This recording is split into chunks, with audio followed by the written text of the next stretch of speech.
Why won't my ex admit to being in a new relationship? That's what we're going to talk about in this video. But first, my name is Clay with Modern Loved Out Life, where we help you get the great loving relationship that you're looking for without having to play mind games, without having to play hard to get, and without having to pretend to be someone or something that you are not. Because you, of course, deserve to be loved for the unique, amazing, and wonderful person that you are. And if you agree with me, do me a favor by hitting that thumbs up button and by subscribing to this channel so that you can get notified when we post new videos. Also, in this video, we are going to be talking about what you can do if your ex is in a rebound relationship. We talk about emotional connection, and we'll get into that a little bit later. But this is something that we go into great detail on in our course called the Ex Solution Program. So if you want to learn more about that or you want to sign up, there's a link to it down below. I'm not going to twist your arm on it, though. So if it's not right for you, no worries. But let's go ahead and get into this. Why is your ex, maybe in a new relationship and they're not telling you about it? They're not admitting to it. Well, first of all, if you know that your ex is in a new relationship, I'm gonna guess that most of y'all know this because you've been snooping around online. You've been doing things that are a little bit too over-invested here, okay? You're kind of keeping tabs on them online. You're scouring their social media and all that stuff. And you're like, whose arm is that around them in that one photo? And this is probably something that you might not want to do. There's a couple reasons for it. First of all, many people claim to be in no contact, but I've yet to find an actual effective version of no contact that involves spying on your ex and watching their every move meticulously. Most effective versions of no contact do not involve that. They involve blocking out anything that reminds you of your ex, focusing your life on yourself, bringing yourself back into alignment with your own values, learning how to connect better with other people, maximizing your impact, and maximizing your way of being. All stuff that we talk about all the time on this channel, but I know you guys aren't just watching my videos, you're watching other people's videos too. So just be careful who you watch. But yeah, you want to be careful of that, and also you want to be careful of this too because it distracts you from what the most important thing is. We're going to get to that in a little bit, so stay tuned. But there could be some reasons why your ex isn't admitting to a new relationship, even though you believe they're in one, or maybe you actually know that they're in a new relationship. First of all is that their relationship isn't all that serious yet. Nobody wants to go out there and say, hey, I'm in a relationship with someone new if they aren't sure if that relationship is going to be there tomorrow.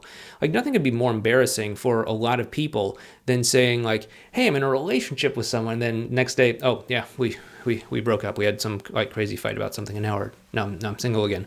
That can be kind of embarrassing for a lot of people. If you're going to go out and tell the people that you know in your life, your friends, your family, people like that, you want to know that it's going to be there. You want to know that it has some sort of firm ground beneath it before you actually start telling other people. And so if your ex isn't admitting to being in a new relationship, even though you know that they are, it could be that the relationship just isn't that serious yet. And so they don't have a lot of confidence in it yet. Another reason that they might not admit to it is that they're trying to protect your feelings. I know that you might be like, well, why would they want to protect my feelings? Like I'm their ex. Like, we had that big, awful, nasty breakup, right? And what you may not realize is that after a breakup, especially if your ex broke up with you, the dumper in the breakup will often feel a sense of guilt. Now, if you're the dumpee, the person receiving the breakup, the person whose idea it wasn't to actually break up, you probably feel a lot of rejection and a lot of hurt. But what you may not realize is the person that initiated the breakup probably also feels another equally intense emotion called guilt. They feel guilty thinking of themselves as the kind of person who may have hurt you emotionally, and they feel guilty thinking that they might be potentially the kind of person that goes out there and causes other people harm. We don't want to think of ourselves this way. And there's a lot of interesting ways that people can try to accommodate and navigate around this sense of guilt. Some of that goes beyond the scope of this video, but that is definitely something out there. But one of the ways that they might do this is that they want to not cause additional hurt to you. And so if they are dating someone else, if they are in a relationship with someone else, they might not tell you because they don't want to hurt you. They don't want to think of themselves as like, here I am, I caused the wound by breaking up with you, and now here I am with all this salt to just like rub it right in there. Like, they probably don't want to think about that unless they are really really upset with you. Let's put it that way. And so they might just want to be considerate of your emotions. So they might not tell you that they're dating someone else. Another reason is that, maybe they're just not sure about this new relationship. Maybe they're kind of conflicted and they're like, well, should I be in a relationship with this new person or should I be in a relationship with you, my ex? I'm not sure which one I want. And so they're kind of, in a certain way, kind of keeping both options open. Not that they're necessarily using you or stringing you along. I mean, they might be doing that if you kind of check with yourself and you're like, yeah, that seems like something they have it within them to do. That seems like that fits their personality. Then it's like, okay, maybe they are using you. Maybe they are stringing you along. But in my experience, most people's exes are genuinely nice people who are just trying to do their best to get through life. And maybe the two of you just had some sort of disagreement or misunderstanding or something, and then you broke up. And they're not intentionally trying to use you or hurt you or string you along. They're just a genuinely confused person, and they're just trying to figure out what they want for themselves. And they're being pulled in two directions. And so it's not that they're doing this to hurt you, doing this to string you along, doing this to give you false hope or anything. It's that they're just doing it because they're just trying to figure out their own life. And I mean, I promise you, figuring out your own life is hard enough for most people out there. They probably don't have enough capacity left over to play some sort of sick and twisted mind game with you. Maybe they do, but most people just dealing with their own lives is challenge enough. I know that's definitely the case with me. But I wouldn't think that most people's exes, unless you have actually seen them demonstrate this sort of like calculated mind game kind of practice in other areas of their life, I wouldn't think that most people's exes would, suddenly develop this sort of sinister kind of intent suddenly overnight.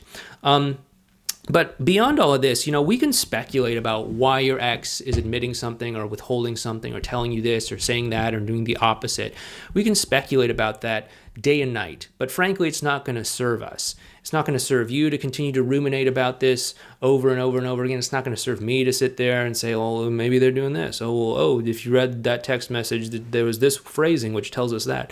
It's not going to be helpful. At the end of the day, the only one who really knows why they're doing what they're doing, why they're not admitting to being in a new relationship, is them. And that's really the only way that you're ever going to know what their intention is to actually just ask them, actually just get the answer straight from them. And that begs the question, okay, if they're in a new relationship, but they're not admitting it to you, what are you going to do about it? What do you want? Do you want to get back together with them? Do you not want to get back together with them? Are you not even sure if you want to get back together with them? These are all totally valid questions to ask yourself, because whenever we're at a point in our lives where things seem a little bit strange or uncertain, or things are going or changing a lot, it makes sense for us to just stop and ask ourselves, what is it I actually want in this situation? Where do I want to take things from here? And if you do want to, obviously if you don't want to get back together with them, then okay, fine, great. That just don't get back together with them. But if you do want to get back together with your ex and they're not admitting to being in a new relationship, then it's like, okay, well, what are we going to do about it? What are we going to do about it? And we have helped a lot of people get back together with their exes, even if their ex has been in a rebound relationship before. We've done this through focusing on the most important thing, which is actually the connection between that person and their ex. I know every instinct you have is going to say laser focus in on the rebound and do everything that you can to destroy the rebound and sabotage the rebound and, take care of that other person. But really the most important thing that you can do is to focus on the quality of the connection between you and your ex, because the stronger that connection is, the more likely your ex is going to be to choose you. There's so many people out there that are starved for a quality emotional connection with someone, and I don't think that it's going to get better anytime soon just because of technological things that are happening with all of us these days. So if you can just build a strong emotional connection with your ex, you're going to stand head and shoulders above anyone else they might be seeing in their lives. So if you can build that emotional connection, you're going to do everything that you can do to get them to choose to be with you over anyone else they might be seeing. And that is exactly what we show people how to do inside of our course called the X Solution Program. It goes over what we call advanced relational skills, which can help you to develop a stronger emotional connection, which of course is the foundation for a great, powerful relationship. So once again, that course, ESP, X Solution Program, is down below if you want to check it out. But thank you so much for watching this video. If you like this video, if you like what we're doing, give us a thumbs up and subscribe to the channel. In the meantime, if you do also want to check out more about rebound relationships, you can check out this video series over here, or you might want to check out this video over here. But please take care. Thank you, and I'll talk to you next time.